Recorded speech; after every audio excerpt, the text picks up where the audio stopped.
Hello guys, ഇതൊരു സ്വാഗതം. ഇന്നത്തെ വീഡിയോ സംസാരിക്കാനായിട്ട് പോകുന്നത് ട്രേഡിങ്ങിനെ കുറിച്ചാണ്.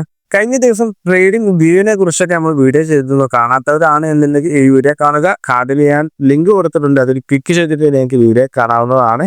അതുപോലെ തന്നെ നിങ്ങളൊരു ബിഗിനർ ആണ് എന്നുണ്ടെങ്കിൽ ട്രേഡിങ്ങിലോട്ട് നിങ്ങൾ വരുമ്പോൾ നിങ്ങൾ എന്തെല്ലാം കാര്യങ്ങൾ അറിഞ്ഞിരിക്കണം, എന്തെല്ലാം കാര്യങ്ങൾ നിങ്ങൾ അവോയ്ഡ് ചെയ്യണം എന്നുള്ള കാര്യത്തെ കുറിച്ചൊക്കെ മുമ്പ് വീഡിയോ ചെയ്തിട്ടുണ്ട്. കാണാത്തവരാണെന്നുണ്ടെങ്കിൽ നമ്മുടെ ചാനലിൽ പോയി കഴിഞ്ഞാൽ എല്ലാ വീഡിയോസും കാണാൻ പറ്റുന്നതാണ്.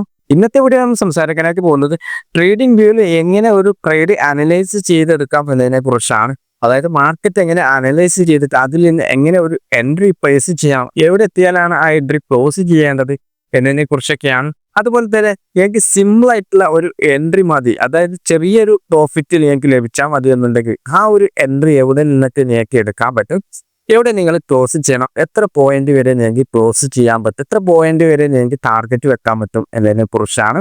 വീഡിയോ സ്കിപ്പ് ചെയ്യാതെ മുഴുവനായിട്ട് തന്നെ കാണുക. അതുപോലെ തന്നെ ട്രേഡ് ചെയ്യാൻ നിങ്ങൾക്ക് ഇഷ്ടമാണ് എന്നുണ്ടെങ്കിൽ എൻ്റെ വീഡിയോ സപ്പോർട്ട് ചെയ്യാൻ മറക്കരുത്. ഈ വീഡിയോ ലൈക്ക് ചെയ്യുക, എന്തെങ്കിലും ഡൗട്ടുകൾ താഴെ കമന്റ് ചെയ്യുക. നമ്മുടെ ടെലിഗ്രാം ഗ്രൂപ്പിലും ഇൻസ്റ്റാഗ്രാമിലും നിങ്ങൾ മാക്സിമം സപ്പോർട്ട് ചെയ്യുക. ഇനി എൻ്റെ ചാനൽ സബ്സ്ക്രൈബ് ചെയ്യാത്തവരാണ് എന്നുണ്ടെങ്കിൽ സബ്സ്ക്രൈബ് ചെയ്യുക.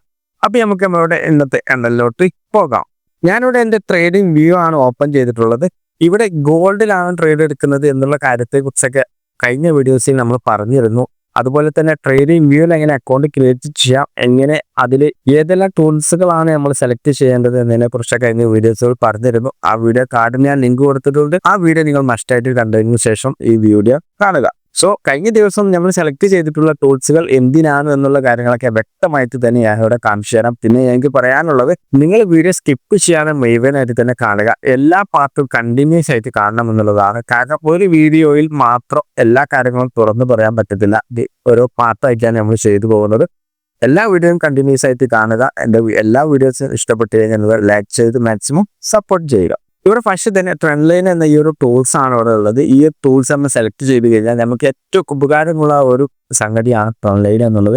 ഈ ട്രെൻഡ് ലൈൻ കൊണ്ടുള്ള ഉപയോഗം എന്തൊക്കെ എന്നുള്ളത് നമുക്ക് നോക്കാം. ഈ ഒരു ലൈൻ ഇതുപോലെ നമുക്ക് സെലക്ട് ചെയ്തിട്ട് ചേഞ്ച് ഓഫ് ക്യാരക്ടറും അതുപോലെ തന്നെ നമുക്ക് ഇവിടെ ബ്രേക്ക് ഓഫ് പിക്ചറും നമുക്ക് മാർക്ക് ചെയ്യാൻ പറ്റും. അതുപോലെ തന്നെ നമുക്ക് ഈ ഒരു ട്രെൻഡ് ലൈൻ ഇവിടെ സെലക്ട് ചെയ്തിട്ട് ഇതുപോലെ നമുക്ക് ഇങ്ങനെ മാർക്ക് ചെയ്യാൻ ഉപയോഗിക്കാൻ പറ്റും. ഓരോ ലെയറുകളും നമുക്കിവിടെ മാർക്ക് ചെയ്യാൻ പറ്റും. അതായത് ഒരു ക്യാൻഡിലിൽ നിന്ന് മറ്റൊരു ക്യാൻഡിലോട്ടും അതുപോലെ തന്നെ നമുക്ക് ആവശ്യമുള്ള എല്ലാ സമയത്തും ട്രെൻഡ് ലൈനാണ് നമ്മൾ യൂസ് ചെയ്യുന്നത്. കാര്യമായിട്ട് അതിനെക്കുറിച്ച് പറയേണ്ട ആവശ്യമൊന്നുമില്ല. പിന്നെ ഉള്ളത് കർവാണ്. കർവ് നമ്മൾ ഉപയോഗിക്കുന്നത് ഇതുപോലെ ഇവിടെ കണ്ടോ, ഇവിടെ നമുക്കൊരു ലിക്വിഡിറ്റി എന്നുള്ള ഒരു സംഭവം വരുന്നുണ്ട്. എന്താണ് ലിക്വിഡിറ്റി എന്നുള്ള കാര്യങ്ങളൊക്കെ മുന്നോട്ട് പോകുമ്പോൾ നമ്മൾ മനസ്സിലാക്കി തരാം.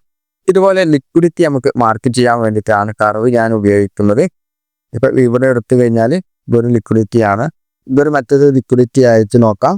ഈ ഒരു ലിക്വിഡിറ്റിക്ക് നോക്കിക്കഴിഞ്ഞാൽ നമുക്ക് ഏറ്റവും സിമ്പിൾ ആയിട്ട് ഒരു എൻട്രി നമുക്ക് പ്ലേസ് ചെയ്യാൻ പറ്റും എന്നുള്ളതാണ്. നെക്സ്റ്റ് വരുന്നത് ഈ ഒരു പാത്ത് എന്നുള്ള ഓപ്ഷനാണ്.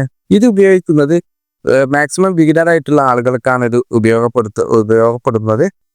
ഇതുപോലെ മാർക്കറ്റിന്റെ ഹൈ ആൻഡ് ലോ മാർക്ക് ചെയ്തെടുക്കാൻ പറ്റും.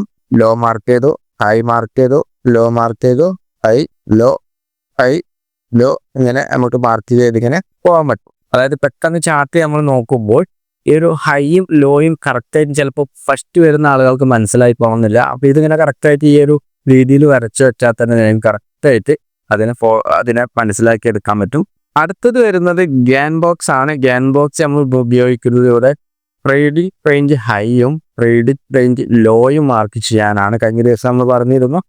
ഇത് എങ്ങനെയാണ് മാർക്ക് ചെയ്യേണ്ടത് എന്നതിനെ കുറിച്ചൊക്കെ നമ്മൾ പിന്നീട് പറയുന്നതാണ്. ഈ ഗ്യാൻ ബോക്സ് നിങ്ങൾ സെലക്ട് ചെയ്തതിന് ശേഷം ഇവിടെ റൈറ്റിൽ ക്ലിക്ക് ചെയ്യുക. അതിനുശേഷം ഇവിടെ സെറ്റിങ്സ് എടുക്കുക. സെറ്റിങ്സ് എടുത്തതിന് ശേഷം ഇവിടെ ഫസ്റ്റത്തെ ഈ ഒരു ബോക്സ് ടിക്ക് ചെയ്യുക. അതുപോലെ തന്നെ ഇതുപോലെ നാലാമത്തെ ബോക്സ് ടിക്ക് ചെയ്യുക. ഇപ്പുറത്ത് വന്നിട്ട് രണ്ടാമത്തെ ബോക്സും ടിക്ക് ചെയ്യുക. ബാക്കി എല്ലാ ബോക്സും നിങ്ങൾ അൺടിക്ക് ചെയ്തതിന് ശേഷം ഓക്കെ കൊടുക്കണം. നമുക്കിവിടെ ആവശ്യമായിട്ട് വരുന്നത് ഇതിൻ്റെ ഹൈയും ലോയും സെൻറ്ററും മാത്രമുള്ള ലൈൻ മാത്രമാണ് വരുന്നത്.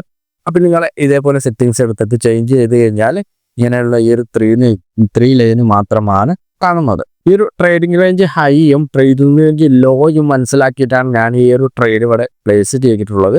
ഇത് എങ്ങനെ പ്ലേസ് ചെയ്യണം എന്നുള്ള കാര്യങ്ങളൊക്കെ ഞാൻ പറഞ്ഞു തരാം. അടുത്തത് തന്നെ റെക്ടാങ്കിൾ എന്നുള്ള ഈ ഒരു ബോക്സ് ആണ്. ഇത് നമ്മൾ മെയിനായിട്ട് ഉപയോഗിക്കുന്നത് ഇതുപോലെ നമുക്കിവിടെ ഓർഡർ ബ്ലോക്കുകൾ കാണാൻ പറ്റും. ഈ ഒരു ഓർഡർ ബ്ലോക്കുകളൊക്കെ പ്ലേസ് ചെയ്ത് വെക്കാനാണ് മെയിനായിട്ട് നമ്മൾ ഉപയോഗിക്കുന്നത്. ഒരു ഓർഡർ ബ്ലോക്ക് ആണ്. അപ്പോൾ എങ്ങനെയാണ് ഓർഡർ ബ്ലോക്ക് സെലക്ട് ചെയ്യേണ്ടത്, എല്ലാ ഓർഡർ ബ്ലോക്കും പോയിട്ട് നിങ്ങൾ ട്രേഡ് എടുക്കരുത്, ഏതെല്ലാം ഓർഡർ ബ്ലോക്കിലാണ് നിങ്ങൾ ട്രേഡ് എടുക്കേണ്ടത് എന്നുള്ള കാര്യങ്ങളൊക്കെ നമ്മൾ ഓരോ വീഡിയോസുകളിലും പറയും. കഴിഞ്ഞ ദിവസം നമ്മൾ പറഞ്ഞു ഹോറിസോണ്ടൽ ലൈൻ നമ്മൾ ഉപയോഗിക്കുന്നത് നോർമലായിട്ട് നമ്മളുടെ സപ്പോർട്ട് ആൻഡ് റെസിഡൻസി ഇതുപോലെ മാർക്ക് ചെയ്യാൻ വേണ്ടിയിട്ടാണ്. സോ ഇനി നോക്കാൻ പോകുന്നത് ഈ ഒരു ടൂൾസൊക്കെ വെച്ചിട്ട് എങ്ങനെ ഒരു ട്രേഡ് പ്ലേസ് ചെയ്യാം എന്നതിനെ കുറിച്ചാണ്. ആദ്യം തന്നെ ഞാൻ ട്രെൻഡ് ലൈൻ എടുത്തു. ട്രെൻഡ് ലൈൻ എടുത്തിട്ട് ഞാൻ ബ്രേക്ക് ഓഫ് സ്ട്രക്ചർ മാർക്ക് ചെയ്യുകയാണ്. ബ്രേക്ക് ഓഫ് സ്ട്രക്ചറും അതുപോലെ തന്നെ ചേഞ്ച് ഓഫ് ക്യാരക്ടറുമാണ് ഇതിലുള്ള ഏറ്റവും നമ്മൾ ശ്രദ്ധിക്കേണ്ട ഒരു കാര്യം എന്നുള്ളത്. ഈ ഒരു രണ്ട് കാര്യം കിട്ടിയാൽ തന്നെ ബാക്കിയുള്ളതൊക്കെ നിങ്ങൾക്ക് സിമ്പിളാണ്. ബാക്കിയുള്ളതും നിങ്ങൾക്ക് കറക്റ്റായിട്ട് ഫോളോ ചെയ്യണം. എന്നാൽ ഈ ഒരു രണ്ട് കാര്യം കറക്റ്റായിട്ട് തന്നെ ഫോളോ ചെയ്യണം. അപ്പോൾ ബ്രേക്ക് ഓഫ് സ്ട്രക്ചർ ഞാനിവിടെ മാർക്ക് ചെയ്തു. ബ്രേക്ക് ഓഫ് സ്ട്രക്ചർ എന്ന് പറഞ്ഞാൽ ഈ ഒരു ക്യാൻഡിൽസ്, അതായത് ഇപ്പോൾ ലൈവ് മാർക്കറ്റ് ഈ ഒരു ക്യാൻഡിൽസിലാണ് വന്ന് നിൽക്കുന്നതെന്നുണ്ടെങ്കിൽ ആ ഒരു ക്യാൻഡിൽസിനെ ബ്രേക്ക് ചെയ്തിട്ട് മറ്റൊരു ക്യാൻഡിൽസ് വരുമ്പോഴാണ്, അതായത് ആ ഒരു പ്രൈസ് പോയിന്റിനെ ബ്രേക്ക് ചെയ്തു മറ്റൊരു പ്രൈസ് പോയിന്റ് ക്രിയേറ്റ് ചെയ്യുന്നതിനെയാണ് ബ്രേക്ക് ഓഫ് സ്ട്രക്ചർ എന്ന് പറയുന്നത്. അതിന് താഴോട്ടായാലും മേലോട്ടായാലും ഒക്കെ സെയിം ആണ്. അതായത് ഒരു വാലിഡ് ആയിട്ടുള്ള ഒരു പ്രൈസ് പോയിന്റ്, ആ ഒരു പ്രൈസ് പോയിന്റിനെ ബ്രേക്ക് ചെയ്ത് ഒന്നെങ്കിൽ താഴോട്ടോ അല്ലെങ്കിൽ മേലോട്ടൊക്കെ പോകുമ്പോഴാണ് ബ്രേക്ക് ഓഫ് സ്ട്രക്ചർ എന്ന് പറയുന്നത്. ഞാനിവിടെ ബ്രേക്ക് ഓഫ് സ്ട്രക്ചർ മാർക്ക് ചെയ്തു. ഈ ഒരു ക്യാൻഡിൽസിനെ എന്ത് ചെയ്തു, ഈ ഒരു ക്യാൻഡിൽസ് ബ്രേക്ക് ചെയ്തു, ആ ഒരു പ്രൈസ് പോയിന്റിനെ ബ്രേക്ക് ചെയ്തു. അതിനെ നമ്മൾ ബ്രേക്ക് ഓഫ് സ്ട്രക്ചർ എന്ന് വിളിക്കുന്നു. ഇനി നോക്കാനുള്ളത് ചേഞ്ച് ഓഫ് ക്യാരക്ടർ ആണ്. അതായത് ചേഞ്ച് ഓഫ് ക്യാരക്ടർ എന്ന് പറഞ്ഞാൽ ഇതേ ഒരു സംഭവം തന്നെയാണ്. അതായത് ഈ ഒരു ക്യാൻഡിൽസ് ഇവിടെ നമുക്ക് ബ്രേക്ക് ഓഫ് സ്ട്രക്ചർ തന്നിട്ടുണ്ട്. ഈ ഒരു ബ്രേക്ക് ഓഫ് സ്ട്രക്ചർ തന്ന ക്യാൻഡിൽസിൻ്റെ ഏറ്റവും ലോ ഏതാണോ, അതായത് ഏറ്റവും സ്റ്റാർട്ടിംഗ് പോയിന്റ് ഏതാണോ അതിനെ ബ്രേക്ക് ചെയ്ത് താഴോട്ട് വന്നിട്ടുണ്ട് എന്നുണ്ടെങ്കിൽ ഇതിനെ നമുക്ക് എന്ത് ചെയ്യാം, ബ്രേക്ക് ഓഫ് സ്ട്രക്ചർ തന്നെയാണ്. കാരണം ഈ ഒരു പ്രൈസ് പോയിന്റിനെ ബ്രേക്ക് ചെയ്ത് താഴോട്ട് വന്നതുകൊണ്ട് ബ്രേക്ക് ഓഫ് സ്ട്രക്ചർ തന്നെ എന്ന് പറയാം. പക്ഷേ ഇവിടെ ഒരു ബ്രേക്ക് ഓഫ് സ്ട്രക്ചർ തന്നതുകൊണ്ട് മുകളിൽ ഈ ഒരു ബ്രേക്ക് ഓഫ് സ്ട്രക്ചർ തന്നതുകൊണ്ട് ഈ ഒരു ബ്രേക്ക് ഓഫ് സ്ട്രക്ചറിൻ്റെ ക്രിയേറ്റ് ചെയ്ത, അതായത് സ്റ്റാർട്ടിംഗ് പോയിന്റ് എന്ന് പറയുന്നത് ഈ ഒരു പോയിന്റ് ആണ്, അതിനെയാണ് ബ്രേക്ക് ചെയ്തത് എന്നുണ്ടെങ്കിൽ അതിനെ നമുക്ക് എന്ത് ചെയ്യാം, ചേഞ്ച് ഓഫ് ക്യാരക്ടർ എന്ന് വിളിക്കാം. ബ്രേക്ക് ഓഫ് സ്ട്രക്ചറും ചേഞ്ച് ഓഫ് ക്യാരക്ടറിനെ കുറിച്ചുള്ള ഒരു വീഡിയോ തന്നെ നമുക്ക് ചെയ്യാം. തൽക്കാലം നിങ്ങൾ എന്ത് ചെയ്യുക, ഈ ഒരു കാര്യം മനസ്സിലാക്കി വെക്കുക. ഇനി നോക്കാനുള്ളത് ഒരു ഹൈ കിട്ടണം, ഒരു ലോ കിട്ടണം. അതായത് മാർക്കറ്റിൻ്റെ ഏറ്റവും ഒരു ഹൈയും ലോയും കിട്ടണം. ഇവിടെ ഞാൻ ഈ ഒരു ബ്രേക്ക് ഓഫ് സ്ട്രക്ചറും ചേഞ്ച് ഓഫ് ക്യാരക്ടറും കിട്ടിയ ആ ഒരു ഏരിയയുടെ ഹൈ എടുത്തു, അതായത് മാർക്കറ്റിൻ്റെ ഏറ്റവും ലോ ഹൈ എടുത്തും ഏറ്റവും ലോ എടുത്തും ഈ ഒരു ഗ്യാം ബോക്സ് വരച്ചു. അപ്പോൾ ഇവിടെ നമുക്ക് ഹൈ കിട്ടി, ലോ കിട്ടി, അതുപോലെ നമ്മുടെ സെൻറ്ററും കിട്ടി. ഇനി നോക്കാനുള്ളത് ഈ ഒരു സെൻറ്റർ ഭാഗത്തിൻ്റെ മുകളിലോട്ട് നമ്മൾ പറയുന്ന പേരാണ് പ്രീമിയം, അതായത് പ്രീമിയം ഏരിയ എന്ന് പറയും.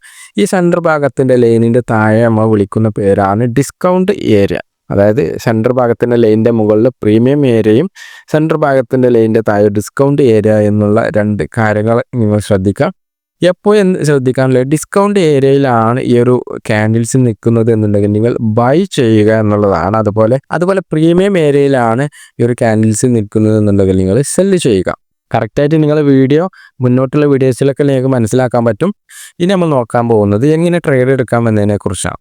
ഇപ്പോൾ ഇവിടെ നിങ്ങൾക്ക് മനസ്സിലാവും, നിങ്ങളൊരു ലൈവ് മാർക്കറ്റിൽ ഇരിക്കുകയാണ് എന്നുണ്ടെങ്കിൽ ഇവിടെ ക്യാൻഡിൽസ് താഴോട്ട് വരുന്നത് കാണാം. ഈ ക്യാൻഡിൽസ് നമ്മൾ താഴോട്ട് വരുമ്പോൾ അവിടെ പോയിട്ട് എന്ത് ചെയ്യരുത്, ബൈ ചെയ്യാൻ പാടില്ല. നിങ്ങൾ ബൈ ചെയ്യരുത്. നിങ്ങൾക്ക് പ്രീമിയം ഏരിയയിലാണ് എന്നുണ്ടെങ്കിൽ വേണമെന്നുണ്ടെങ്കിൽ നിങ്ങൾക്ക് സെല്ല് ചെയ്യാം, പക്ഷേ നിങ്ങൾ ബൈ ചെയ്യരുത്. ഇനി നമുക്ക് താഴെ ഭാഗത്തുള്ള ഓർഡർ ബ്ലോക്കുകൾ ഏതൊക്കെയാണെന്നുള്ളത് മാർക്ക് ചെയ്യണം. ഞാനിവിടെ ഒരു ബോർഡർ ബ്ലോക്ക് എടുത്ത് മാർക്ക് ചെയ്തു. അതിൻ്റെ വിക്ക് നിങ്ങൾ നോക്കണം.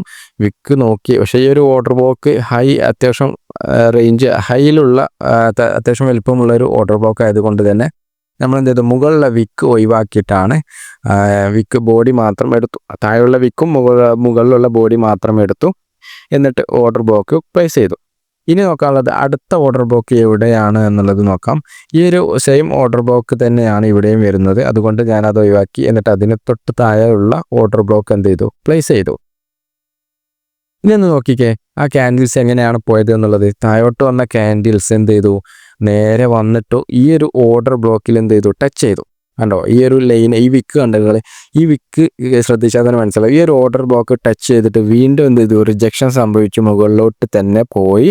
അതായത് നമ്മളൊന്ന് കൺഫ്യൂഷൻ ആക്കി. പക്ഷേ ഈ ഒരു ഏരിയ 2-3 വട്ടം ടച്ച് ചെയ്തു പോയ ഏരിയ ആയതുകൊണ്ട് തന്നെ എന്ത് സംഭവിക്കാം, ലിക്വിഡിറ്റി ആയിട്ട് പോവാം. അതായത് ഇവിടെ ഓർഡർ ബ്ലോക്ക് ആണെങ്കിൽ ഒരു കുറേ എൻട്രികൾ ഇവിടെ പ്ലേസ് ചെയ്തിട്ടുണ്ടാവും.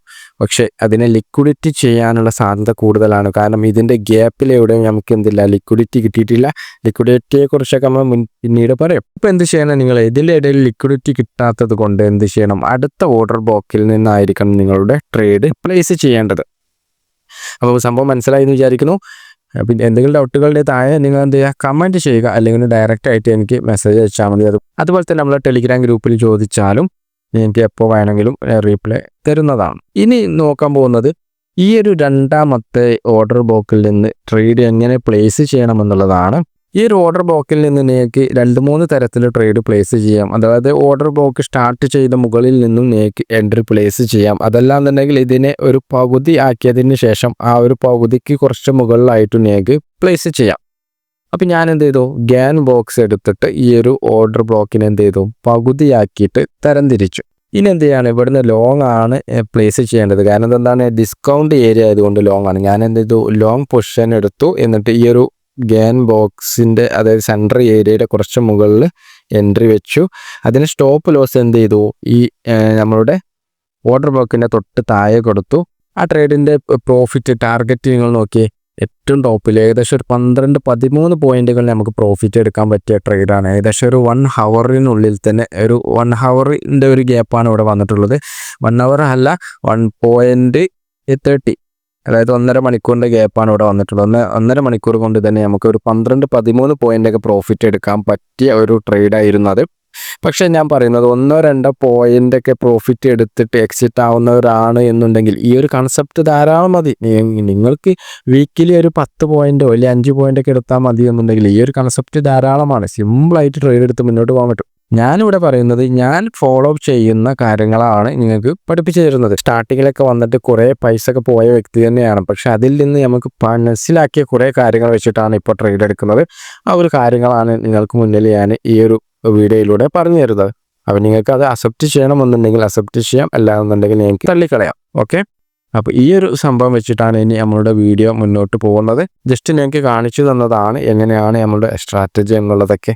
ജസ്റ്റ് 1 പോയിന്റ് 2 പോയിന്റ് അല്ലെങ്കിൽ 5 പോയിൻ്റൊക്കെ ടാർഗറ്റ് ചെയ്യുന്നവർക്ക് ഈ ഒരു കൺസെപ്റ്റ് ധാരാളം മതി എന്നുള്ളതാണ് ഞാൻ പറയാൻ പോകുന്നത്. സോ ഇതാണ് നമ്മളുടെ സ്ട്രാറ്റജി എന്ന് പറയുന്നത്. നിങ്ങൾക്ക് വീഡിയോ ഇഷ്ടമായി കഴിഞ്ഞാൽ നിങ്ങൾ ലൈക്ക് ചെയ്യാൻ മറക്കരുത്. നമ്മൾ മാക്സിമം ഫോളോ ചെയ്ത് ഒപ്പം കൂടുക. അതുപോലെ തന്നെ നമ്മുടെ ചാനൽ ഇനിയും സബ്സ്ക്രൈബ് ചെയ്യാത്തവരാണെങ്കിൽ സബ്സ്ക്രൈബ് ചെയ്യുക. ഇനി നിങ്ങൾക്ക് ട്രേഡിംഗ് പഠിക്കാൻ താല്പര്യമുള്ളവരാണെന്നുണ്ടെങ്കിൽ നമ്മളെ ഫോളോ ചെയ്യുക, നമ്മളെ പേഴ്സണലായിട്ട് കോൺടാക്ട് ചെയ്യുക. വീണ്ടും അടുത്ത നല്ലൊരു ഡിസ്മായിട്ട് കാണാം.